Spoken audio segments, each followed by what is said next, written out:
যারা গ্রাফিতির বিরুদ্ধে তারা আর কোনোদিনও আসবে না।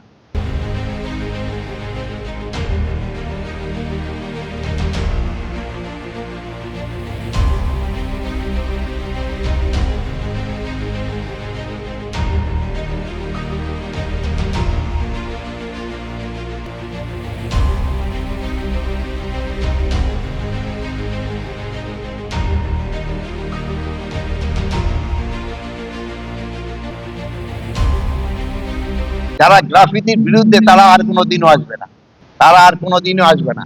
এটা যদি আপনাকে ভিতরে কারো থাকে যে তারা আবার আসবে, তো এটা আপনাকে মাথা থেকে ঝেড়ে ফেলতে পারে। এরা আসবে না, তাদের যে আত্মত্যাগ।